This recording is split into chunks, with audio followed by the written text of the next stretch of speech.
I'm Eric Porter, and this is my son Owen. Today we're going to set up his suspension and teach you how to set up your suspension as well. So it seems really intimidating when you set up your suspension, right Owen? Yeah. And it's easy to get lost and not know what you're doing, but we're going to try to simplify that today. And we're going to start out with the kind of fundamental of what suspension is for, and that is to keep your tires on the ground and keep you in control. It's not just for comfort, like or to bounce around like a pogo stick. It's to keep those tires on the ground so you have good traction, and so when you land you don't bounce or get bucked. When you go out to tune your suspension, you want to find a short repeatable trail that you can do multiple laps on, because we're going to make lots of changes and we want to have repeatable, like kind of scientific results, right? Yeah. We want to do the same thing, make an adjustment, and see if it's better or worse. So let's grab the shock pump. I like to use the Lezyne Digital Shock Drive. It's tiny. I can keep it in my pack all the time and weighs nothing, takes up no space. It's awesome. And most important part to me is it has a digital gauge right here. So we can be really precise about how we set up your suspension, which, especially for a little guy like you, we want to have it like the perfect PSI for him. To use it, you're going to unscrew this right here, pop it off, and there you go. That's the thing that's gonna go right there on your shock. Then you got this thingy. You pull it up and down so that the air comes into the shock. Right here is where the digital thingy-bobby is. Is that too complicated?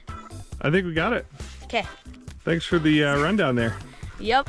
The best place to start, regardless of what brand suspension you have, is to use the tuning guides that the companies have created themselves, because they put a lot of time into testing them. And with Fox, it's right here on the fork. Do not drop the valve cap. Don't want to lose it? Yeah, I've already dropped it. For the rear suspension, we want to start with your climbing switch all the way open, and we want to reset the O-ring. So right here, we're just going to slide this up, and that way when Owen sits on it, it'll push the O-ring down as it compresses, and then we'll know exactly how much suspension he's using. And we always want to shoot for about 30% sag on the rear. So right now, that's not very much sag. So that's only like maybe, I don't know, 15%. So what are we going to need to do? Take some air out. That's right. So how much is in there right now? 9.4. Oh, you went to bars. So you just click this button and you switch between bar and PSI. 137. Okay, so we're gonna let a little bit of air out here. That's the button. So go ahead and sit on this. Now I'm gonna reach down, we're gonna slide that back up. So that's close to what we're looking for. We're gonna use that for a starting point, okay? So once we get our sag where we want it, what we're gonna do is ride the trail and see at the end of the trail if this is all the way to the end or if it's somewhere in the middle, and that'll let us know how much suspension we're actually using. So after getting your suspension set up initially, I want you to open your phone or take a piece of paper and use your Notes app and write down your PSI and your rebound damping settings so that you have your baseline to know what you're working with. And then we're just gonna push our O-rings down and we're gonna ride a section of trail, do a little bit of testing and see how it feels, and look at the O-rings and see where they're sitting. It's gonna be sick. Yeah, it's a fun trail.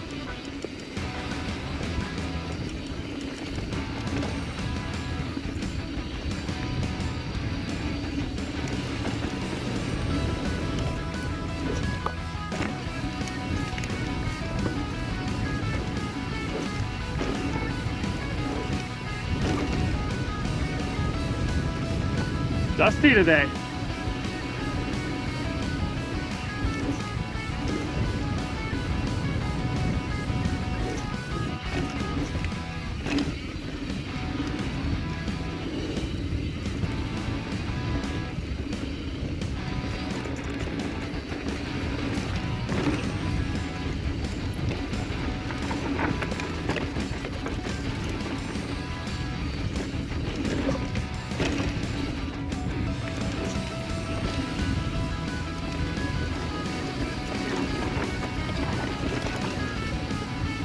That was a fun run. How'd it feel, Owen?